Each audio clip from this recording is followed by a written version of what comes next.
our new episode of the Expat Career and Lifestyle podcast. This is Dominika, your host, and today I am coming to you with another special guest, Katheryn Gronauer. She's an executive trainer and coach who helps global professionals live, work, and thrive in Japan. She is the founder of Thrive Tokyo, and she has been featured in Women's Health, HuffPost, Mind, Body, Green, and numerous publications. And today with Katheryn, we are going to speak about how to thrive in Tokyo and in Japan, how to adapt to life in Tokyo, and how to create a career or a business. So welcome, Katheryn. I am really happy and excited to have you here on our show. So if you can please tell us more about you and what are you doing? Yes, thank you so much for having me. I'm really excited to be here. So hello to everybody who's listening. My name is Katheryn, and I help people live, work, and thrive in Japan. So I do a combination of cross-cultural education training, and I also work with people, either professionals or families, on a one-to-one basis to help them, learn about the culture here in Japan and also kind of build their day-to-day life. I also have a background in wellness coaching. So I originally started my business with the aim to be a health coach.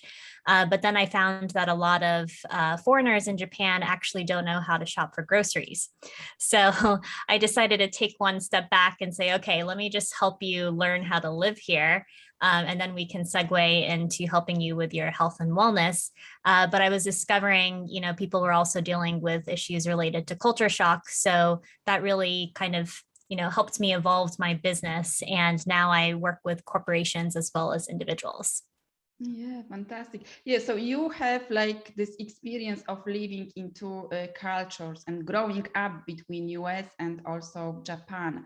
So like how this upbringing was for you, and what have you learned from that?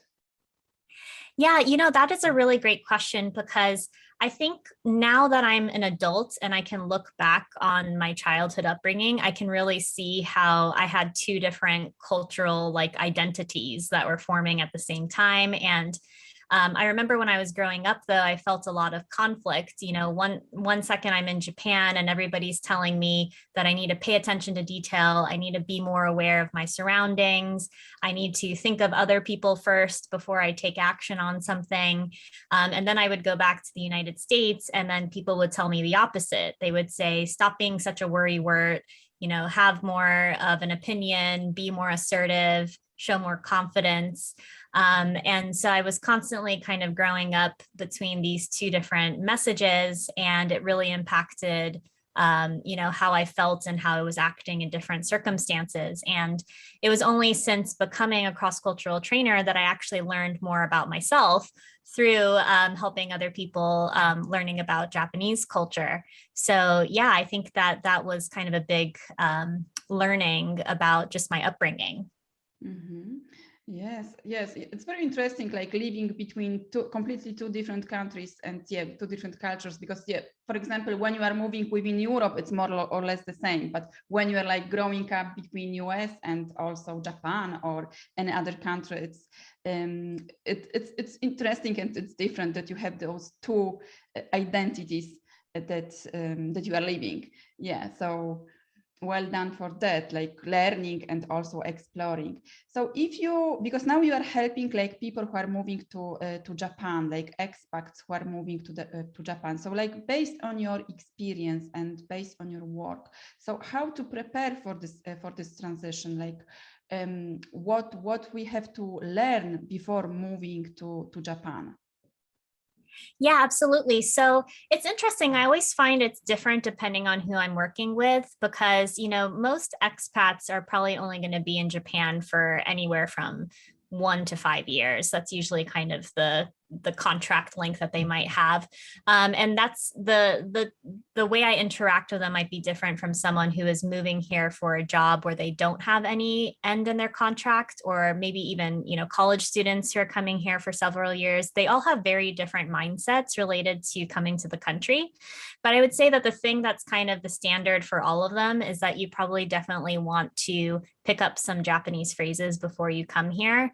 There's still a really big language barrier. And so most people, what happens is they just focus on trying to move to Japan, and they're so busy with moving, with getting their house set up, with trying to get their kids into the schools and all those things, that they don't really start trying to sit down and learn the language until maybe a few months have passed into moving here. And by then, it takes such a long time to try to pick up basic phrases. So you might find yourself spending the first 6 months in Japan really feeling limited because you can't really interact with anybody. So even just learning some, survival skills or survival Japanese, I guess you could say, before you come here, that can really help people with their initial transition. Yeah, so it must be difficult to learn Japanese. Yes. Yeah. I think the thing that's the most challenging about the Japanese language is that there's many different ways of saying the same thing depending on who you're speaking to. Mm-hmm. So it's kind of a hierarchical type of society. And there's, the way you would talk to a customer is very different than how you would talk to a colleague, and how you would talk to your boss is very different from how you would speak to a subordinate. And that's all different from how you would speak to your family members. So even though everybody can probably relate to how your relationships shift depending who you're speaking to, in Japanese, there's the added layer of having a different phrase or a different way to say things depending on who that person is. So there's a lot of layers to the language for sure. Yes, and you have to pay attention, exactly, to those details. Right, exactly. Yeah, so what do you see are the main differences between the Western, let's say the Western culture, the Western world, and the Japanese? What do you see? Yeah, I would say that in Japan, it's definitely more relationship focused, whereas in a place like the United States, it's maybe more task or result oriented and focused. So what that means is in Japan, you might spend a lot more time trying to develop a relationship with people to establish that sense of trust before you feel like you've really made a friend or you've made a good business connection. Whereas in a place like the United States, it's really more transactional in the relationships. It's more like, okay, what do you provide? How does that satisfy me? What can I give back to you? So I think that relationships are a lot maybe quicker to form. You can really connect with people pretty easily. But those relationships might come and go. They might not last beyond whatever project you're working on or whatever circumstance that you're in. So yeah, I would say that that's probably a really big element to Japan. One of the, most important values is harmony. So because people think about harmony, that means that there's an emphasis put on relationships and how you think about other people. So yeah, I would say that's the number one thing. Yeah. So for example, when you are doing business with Japanese people, when you are going to meetings or dinners or lunches, this is important, to build relationship, not go directly to business, but speak about your family or what are you doing, your day-to-day life. Yeah, exactly. So it's more about developing the relationships. You might not, if you're meeting someone for the first time and you're trying to make a sale, for example, you might not start off by pitching your business and talking about the benefits of your business. You might actually just start trying to develop a relationship with that person who you're interacting with. And also on top of that, what that means is the key stakeholders might not necessarily be in the room with you, or you might think you're talking to the key stakeholder, but because it's more of a collectivist society, the person you're interacting with might actually have to run your ideas by other people internally before getting back to you. So that can also kind of cause a little bit of a delay or a little bit more time in getting answers and moving projects forward. So again, it all comes down to relationships. Yeah. And it's also like when it comes to looking for a job or like within educational environment, like university, this is the same. Yes, I would say that's the same as well.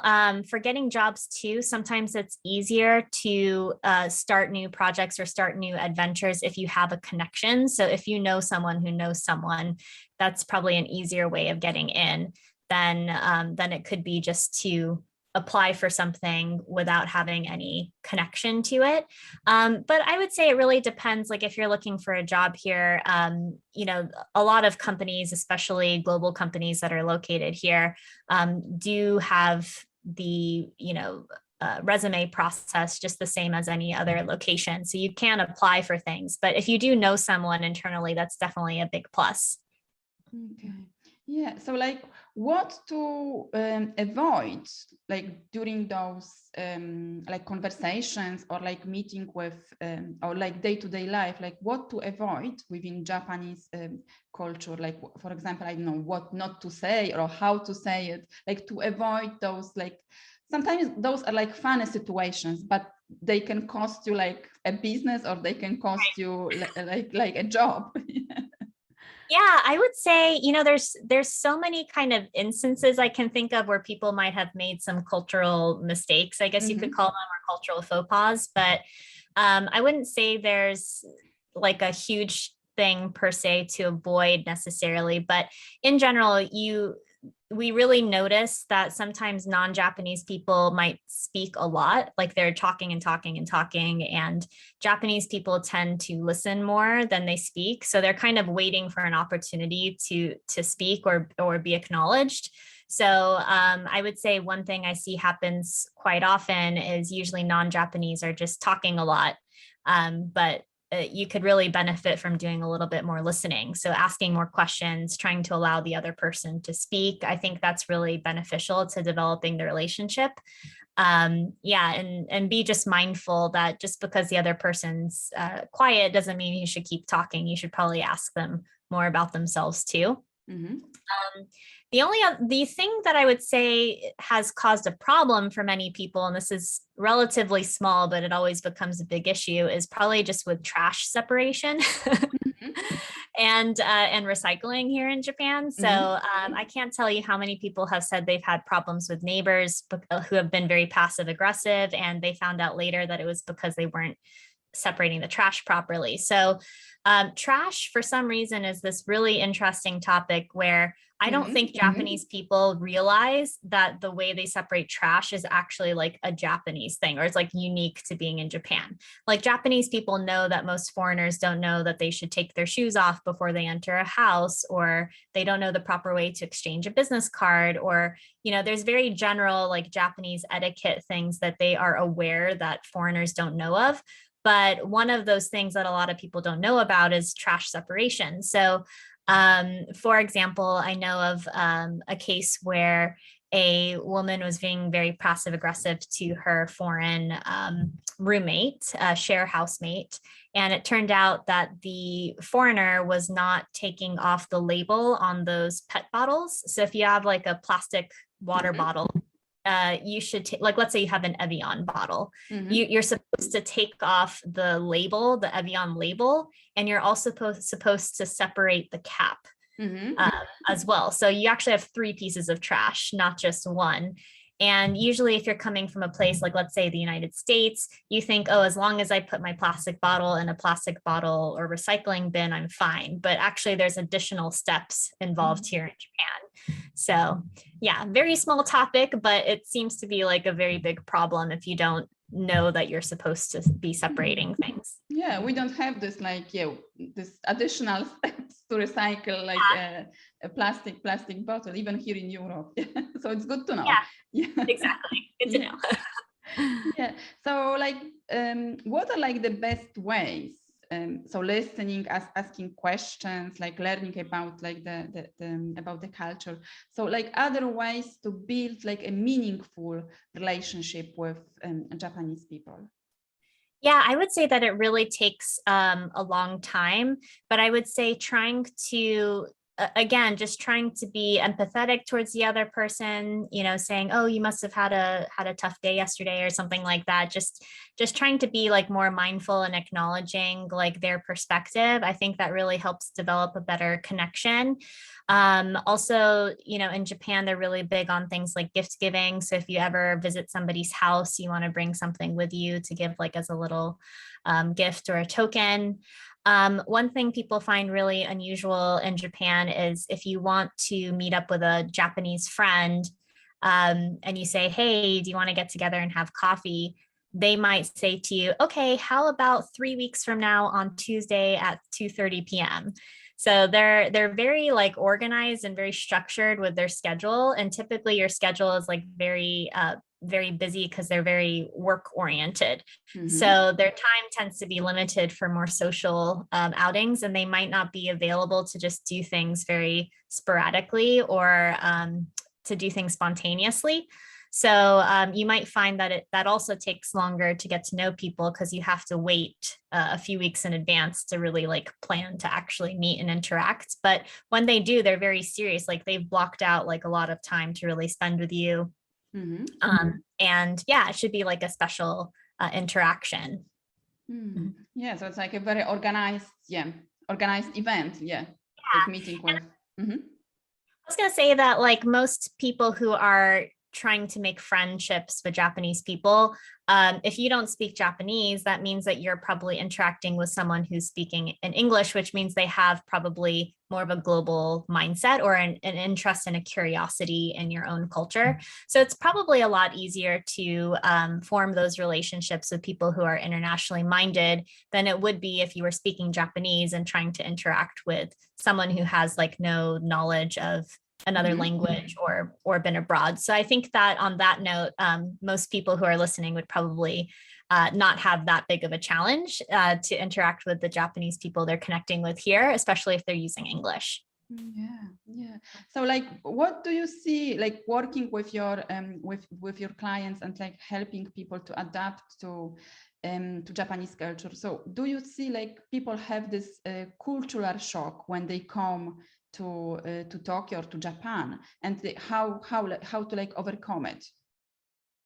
Yeah, absolutely. So it's the experience that most people have is kind of a typical expat curve where mm-hmm. when they first come to Japan, they're in that honeymoon phase. So everything in Tokyo, it's like really exciting. It's very unusual, very different. There's a lot of unusual things to explore. It also has a lot of polarities. So like 1 second you'll see like Japanese businessmen dressed in suits and they all look kind of robotic going to their work. But then after work, they're all having a great time. And there's a lot of entertainment district and very interesting, unusual fashions and things to see. So there's just so much to explore. And a lot of people who move to Japan usually have a very exciting time for the first, several months of being here with a lot to explore. But then after that, they definitely settle into culture shock. And usually that's the point in time where they realize that they should probably stop eating out every single night and trying all the restaurants. They should maybe start to develop their own routine. But then they realize they don't know how to use any of the functions in their kitchen. They don't know mm-hmm. how to shop for food. They don't know where that yoga class is to go to, or whatever things that they find meaningful to them about, creating their day-to-day lifestyle. They kind of realize there's a lot of learning curve and a lot to kind of set up for themselves. So that's really what happens in terms of the lifestyle aspect. And I would say from a business aspect too, probably about 6 months in, people think, oh, Japanese people are so nice. They're really like enjoying the company. Everybody's been really like hospitable. But then they start to realize that maybe they've pitched some ideas of things that could be different. And people say like, listen and say, yeah. And they nod their head, but they don't really pick up on it. And so there's a lot of frustrations around that as well. So I would say those are kind of the bigger things that people experience for culture shock. And I usually like to tell people that I don't think of culture shock as people learning about another culture mm-hmm. and having like an, oh my goodness moment. I actually think of culture shock as a moment where you are learning about yourself. And it's an opportunity to reflect on yourself. So for example, if someone is saying to me, oh gosh, Japanese people are so slow, why is this process taking so long? I might say instead of telling them the reasons why a process might be taking longer, instead I like to ask them, what's the rush? Why are you in a hurry? Why does it have to be done right now? I try to pose that question back to them from their perspective. And that really gets people thinking like, okay, actually, why am I trying to move fast on this? Where does that come from? How come in my culture, we like to be speedy in relation to Japan? And I think that gives people a really good opportunity to kind of reflect for themselves. Yeah, it's a nice way, like, so it's like an opportunity to learn more about you, to this time of reflection when you are having like a cultural shock, which is normal, like even moving like within Europe or within states. I think like moving from one state to another, it's different. So there is always an opportunity to learn more about you. And most people say that they say they want to move to another country to have an adventure, like a once in a lifetime opportunity to learn about yourself. Well, those hard times, the challenging times where you have the culture shock, that's actually when you're learning about your own habits, your own behavior, your own identity, and you can question it, and you can ask yourself, okay, if I was actually raised here, like born and raised in this like this culture, like how would I be different? Would I be the same? Would I be different? How would I think? It's really eye-opening opportunities. Yeah. So like in terms of career and like job opportunities, what like do you see, what are like the opportunities for someone who is moving, for an expat who is moving to Japan, or expat who is living already in Tokyo or in Japan? Yeah. So this usually comes up a lot with spouses, especially because most people I meet who are professionals, they've already come for a job. So for people who are spouses, whether they're men or women, they are usually kind of having like this curve where they're trying to figure out their next career move. And I would say that if you don't speak Japanese, there's definitely probably not a lot of opportunities, especially if you're in like a very niche type of industry. So most of the things people get involved with are either maybe there's an international company that you've worked with before that has a Japan office. You might be able to find out if you can continue doing some of that work just from a different location. You might look into doing volunteer work. You might get involved with some charities and those types of organizations. I've seen some people maybe get involved with their child's school a little bit more. So, or, the flip side is also to start a business as well. Some people get involved with business. So I think it depends on kind of where you are at with your career. I have met people who have had to give up their career to move to Japan for their spouse. And so they definitely want to continue something. And I do think that those opportunities are available, especially if you can find maybe international or global companies that might have a department where the language is not mandatory. So you might not be doing client facing things. You might be doing more back office related work. Or internal international communication. I think that's a big element too. So there's opportunities there, but I would say that without the language, it could be a bit limited or very competitive. So language is important. Yeah. So how long does it take? Like how long does it take to learn Japanese? To learn Japanese, it's an ongoing process for sure. I've met some people who have been here for 20, 30 years and they feel like they're still learning something. And again, there's many different variations of the language. So, but I mean, just to get some like basic survival Japanese and also maybe some of the basics, I would say probably within a year you could really like learn enough to kind of get by and understand what the topic of a conversation is, and maybe share some of your ideas, even if it's limited sentence structures that you can have. But once you start getting into more advanced levels, it could really continue on for years and years. And there's so many, of those Chinese characters that we use here in Japan, which are kanji, to learn. And it's kind of a never ending situation to learn all of those alphabet structures.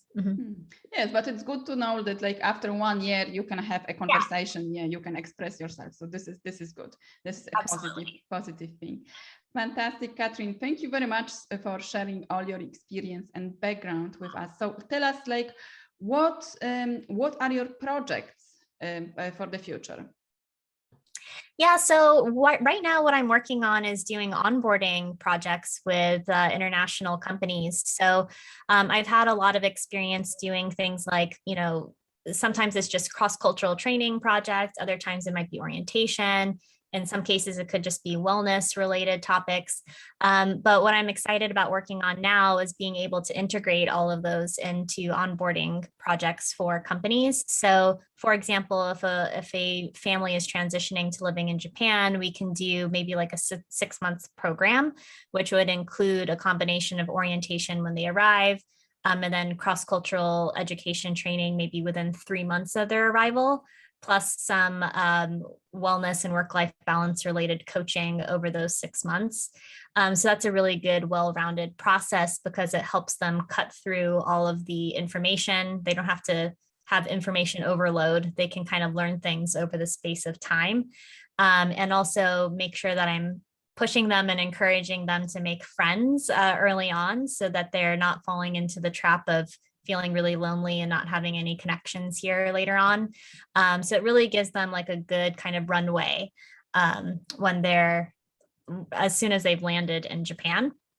So that sounds kind of funny when I say it. So you have a runway, sounds like you're going off, but after you've landed, you have another runway, basically to transition here. Yeah, and I do that both for corporations as well as individuals. Yeah, and how people like can connect with you. I know that you have a wonderful website and wonderful blog where we can read like all the information about lifestyle and how to live in Tokyo and Japan. So where people can find you and connect with you. Yeah, that's right. So on my website, which is thrivetokyo.com, I do have a kind of a blog section that has a whole list of trivia on being in Japan. So really random facts that you probably won't learn unless someone tells you, but once you know it, you can really connect with the culture a lot better. So there's a lot of fun things on that. And yeah, anybody can reach out to me on LinkedIn, just under Katheryn Gronauer. I also have a page on Facebook, which is Thrive Tokyo. And so you can follow some of my updates there or just reach out to me directly via any of those platforms. Fantastic, fantastic, wonderful. So thank you very much again for being with us today and sharing with us your tips about how to thrive in Tokyo. And I will put the link to website with the show notes so people can go and check it and connect with you. And yeah, thank you very much for listening to those who are listening and or watching, if you are watching the video, and share with us what are your insights, what are your learning points from this interview or questions or your experience in Japan. So share in the comments and I will be back soon with another fantastic episode. Thank you very much, Katheryn. Yes, thank you so much.